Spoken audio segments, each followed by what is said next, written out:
isolated areas, like a hiking or a running trail, in a parking garage, even in your own home. What can you do to better equip yourself, to protect yourself in the case of an attack? Kevin Taylor is head instructor at Kentucky Grapplers, a martial arts studio who offers self-defense workshops and classes. And I was just asking you about the different types of martial arts that you offer there. It looked like a large variety. It is. We teach Wing Chun Kung Fu, if people have seen the Yip Man movies. My teacher studied with Yip Man's top fighter, and that was also the person that trained Bruce Lee. We also teach Bruce Lee's system, Jeet Kune Do. I traveled with his top fighter, Larry Hartzell, for 5 years, and he's the one who really added grappling into the Jeet Kune Do curriculum. So it was kind of the forefront of MMA, and so that's why we use Grapplers in our names out of respect to Bruce Lee's student. We also teach a Filipino martial art called Kali, which is training with sticks and knives and empty hands, because it teaches the body to move a certain way, and we can replicate anything we do with 2 sticks, with 1 stick, down to 1 or 2 knives, down to empty hand.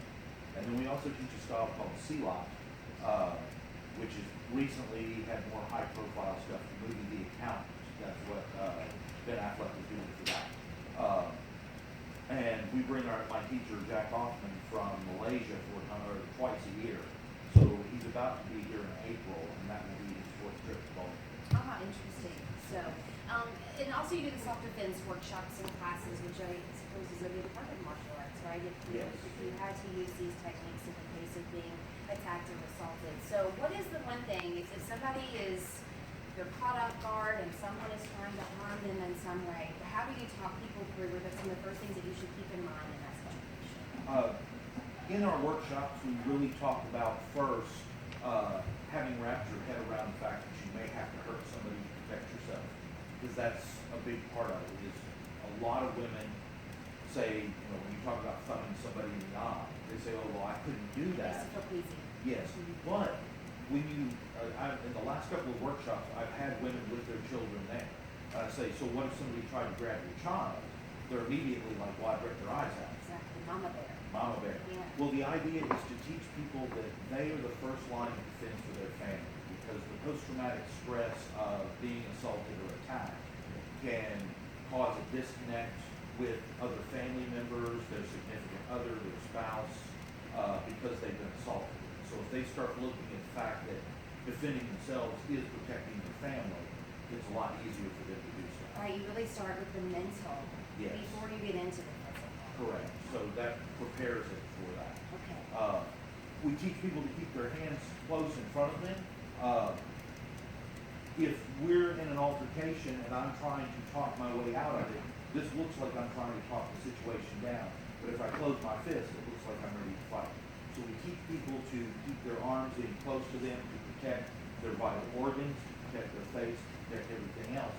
And then one simple thing we teach is we just have them push straight ahead and use the heel of the hand. That way they don't have to develop a punch. You see boxers wrap their hands because it's easy to break your hand if you're not trained how to hit properly.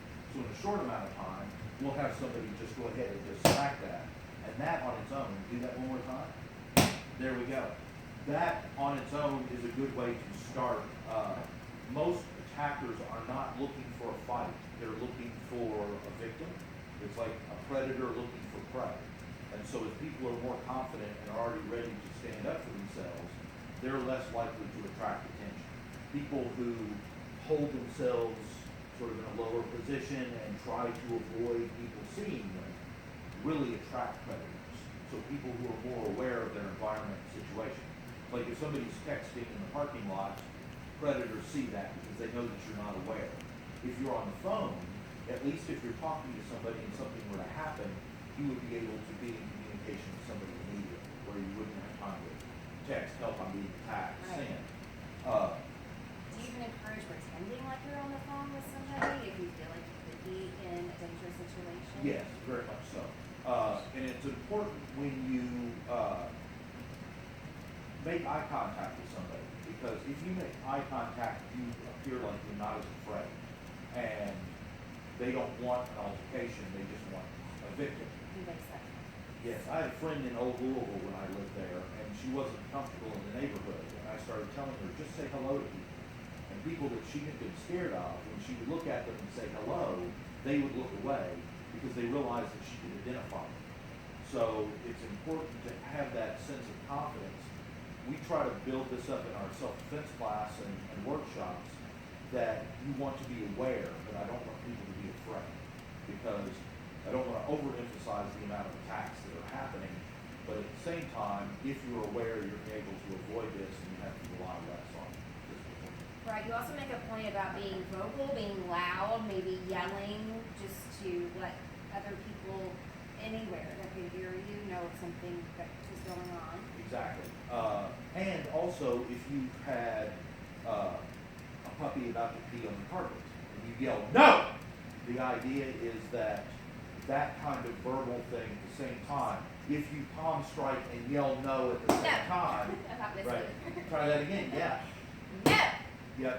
So that helps with the sound. It helps distract people with what they're doing. I do demonstrations with somebody where I will have them start to grab me, and before they grab, you yell "no" at them, and they stop midway. You can't help but do this. I'll go for that.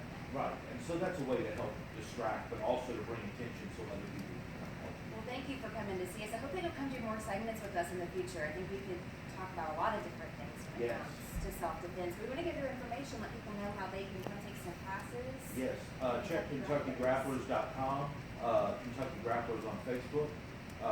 We are going to have our next women's self-defense workshop. It's a 2-hour workshop. We talk a little bit at the beginning, and then we hit equipment. And I have students of mine who are more experienced who can help teach.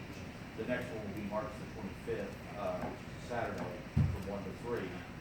People prepay online, it's $20, it's $25 in store. All right. You can check out Kentucky Grapplers. Those classes and workshops through the week from 10